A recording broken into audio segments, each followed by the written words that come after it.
Baie welkom terug by week 2. Ons reis deur die Efesiërs en is so great om jou weer te sien.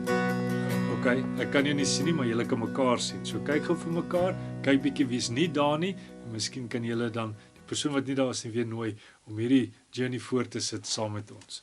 Nou, verlede week het ons begin met Efesiërs 1 en ons het gepraat oor sekere temas wat ons gaan gee deur hierdie hele brief van Efesiërs, dinge wat ons dink Paulus wou uitlig. Verlede week se tema was die geheime plan van God word ontvou. En Paulus het dit vir ons baie duidelik kom maak dat dit was God se plan van die begin af om hierdie hele aarde te vul met sy heerlikheid. En dit het tot realiteit gekom deur Jesus wat uit die dood uit opgestaan het. Daai heerlikheid wat in Jesus was is nou tot ons almal se beskikking. Ons kan nou deel hê aan daai nuwe lewe. En ons het gesê hoe God mense wil deel maak van daai nuwe lewe is hy roep 'n nuwe volk bymekaar om hierdie nuwe lewe te bewerkstellig. En daarom sal ons nou die tema gee die nuwe burgerskap van God vir hoofstuk 2. Nou hierdie burgerskap is nie iets wat jy 'n lidmaatskap fooi betaal en nou is jy deel daarvan nie. Nee, ons kan nie onsself deel maak van hierdie burgerskap nie. God moes iets kom doen. En wat het God kom doen? Dis hoekom Paulus hoofstuk 2 begin deur om die toestand van die mens te verduidelik. En hy kom verklaar nie net die toestand van die mense van Efese wat nog nie in God geglo het nie. Nee, hy gebruik woorde soos ons, soos almal. Hy kom beskryf die toestand van die hele mensdom. En daar's genuine 'n probleem as dit kom by die toestand van die mens. Want jy sien, van die begin af het mense gekies om hulle rug op God te draai.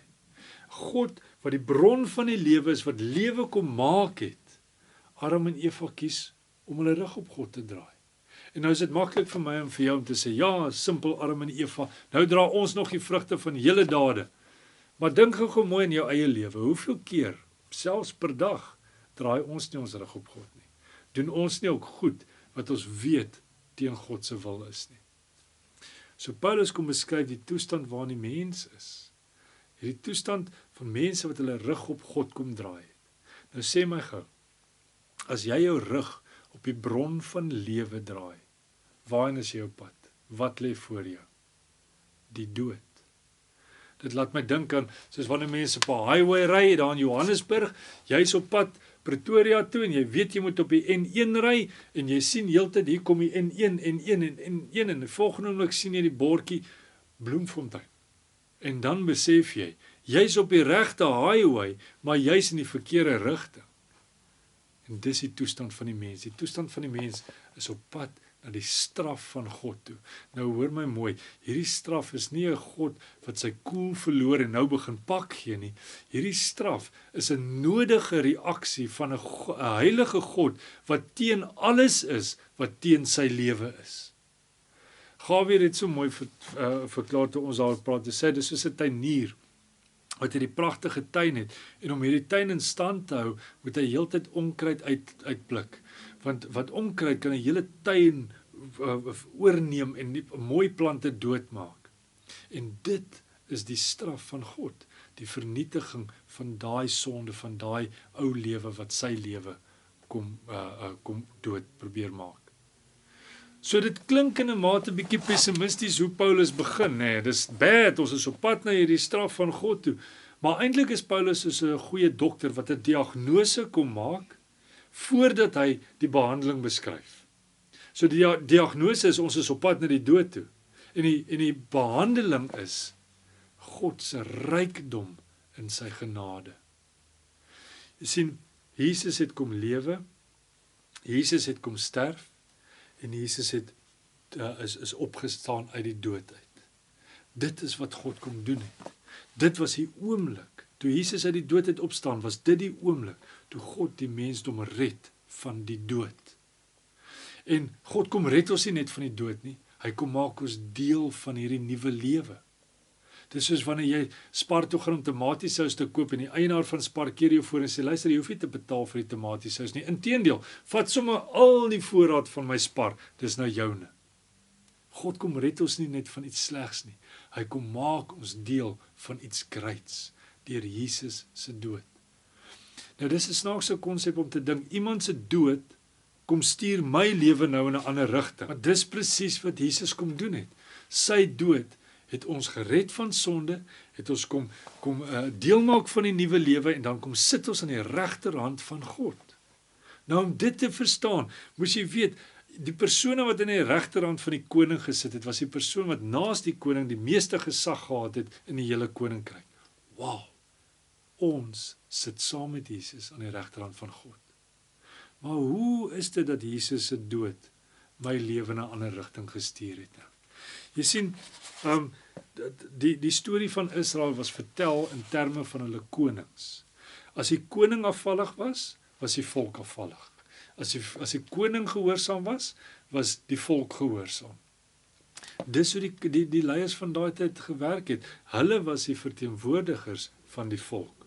So wys my hoe lyk die leier, en dan kan jy maar weet hoe gaan die volk lyk. En dit is hoe Paulus oor Jesus ook praat. Jesus, die Messias, die koning van die Jode, die koning aan wie alle mag gegee is in die hemel en op die aarde, het gekom en gesterf.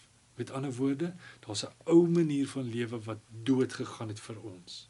En Jesus het opgestaan uit die dood uit. So met ander woorde, daar's 'n nuwe lewe, want ons leier het 'n nuwe lewe kom aankondig, in werking stel. En nou sit Jesus aan die regterhand van God. Met ander woorde, ons sit aan die regterhand van God.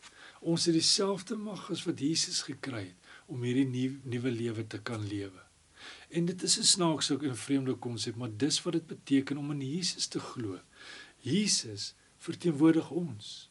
Jesus is hoe ons moet wees. Jesus se opstanding uit die dood het my lewe heeltemal in 'n nuwe rigting kom instuur. Daar was 'n groot vyandskap tussen heidene en Jode gewees, van albei kante af. Paulus kom hier in Efesiers 2 en hy kom maak dit baie duidelik. Hy sê vir hulle, julle moet onthou wat julle was. Julle was heidene gewees. Julle was onbesnedenis genoem deur die besnedenis. En dan sê hy die besnydenis was selfs 'n mensewerk.